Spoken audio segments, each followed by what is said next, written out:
Hello, Radiant Church. Pastor Jeremy here. I wanted to tell you a story about me and this tree here.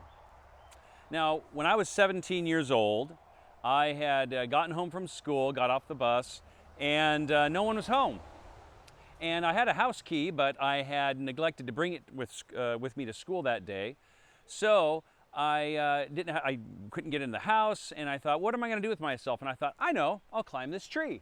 And I'd climbed it before, but it's a good-sized tree.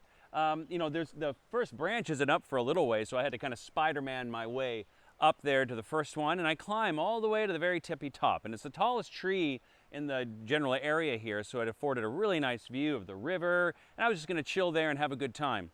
Well, on the way up, though, there's this one spot on the tree which is bald on one side, on the east side where the east wind comes in and has made it, there's just no branches on that side. And on the way up, it was kind of difficult to negotiate that, but on the way down, I came to this spot, and I'm holding on with one hand to the branch, and there's no branches that I can visibly see to transfer my weight from my left hand to my right hand. So I'm hanging like this, with my full weight like that, and I'm reaching around to the other side of the tree, trying to find a branch, and I go, well, on my way up, I know there's a branch there somewhere. If I just let go and let myself fall, then I'll just grab that branch. Bright move. Real smart move for a young 17-year-old kid. Anyway, so when I did that, I let go and I fall back and I go to grab, and guess what? No branch. Nothing. Now I'm falling straight back. All my weight. My feet are still on the tree, on the branches that my feet were on, but my whole upper body has lost all contact from the tree, and I'm falling directly backwards. And I went completely, you'd think I might freak out, like, ah, or something like that, but I didn't. I actually went completely serene and just felt very peaceful, and I just said, I'm gonna die. This is it. I'm gonna fall to the floor below, and I'm done. And as I did that, I'm just going straight back, and it felt like time slowed down, and I was just enveloped in this peace.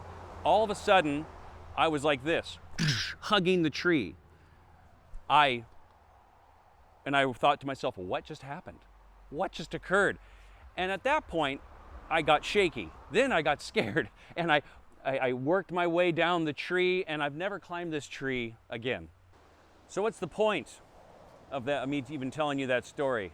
What was that all about? What happened? Well, at the time, I thought somehow in the serenity of of that moment, I got so relaxed that somehow I found my balance. Years later, I realized that an angel or something, God pushed me back into that tree. And what's the point of all that?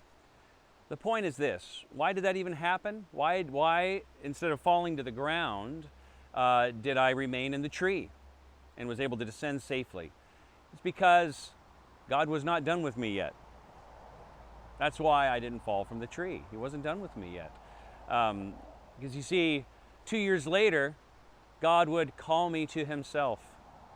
That same time he called me into ministry. A few years later, I met Shekinah, and then later became a father to Micaiah, Rosamond, Soren, Asher, and Desmond. He wasn't done with me yet. And so the encouragement from that story that I want to give to you is this: if you're still standing, if you still got breath in your lungs, God is not done with you yet. He has his hands on your life. Because the reality is, you can look at a story like this about a tree, or potentially falling from a tree, as an obvious near-death experience. But the reality is, each and every day our life is fragile. Every time you drive on the highway and cars are zipping past you, several tons of steel flying past you, pretty close to you. There are all kinds of moments in your life where you may have had a brush with death and you didn't even know it. And why are you still standing here? Because God is not done with you yet. So be encouraged. If you're still breathing, he has purpose for you. Even if it's a dark moment or a sad moment, or things seem hopeless, you are here, and you are cradled in the hands of your loving Father, and he will not ever let you slip through his hands, even when we do come to die. In Christ, We know that to be absent from this body is to be present from the Lord, to be present with the Lord. And the reason we're here is because He has work for us to do.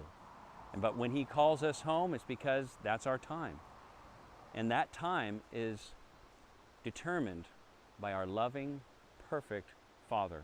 Blessings upon you.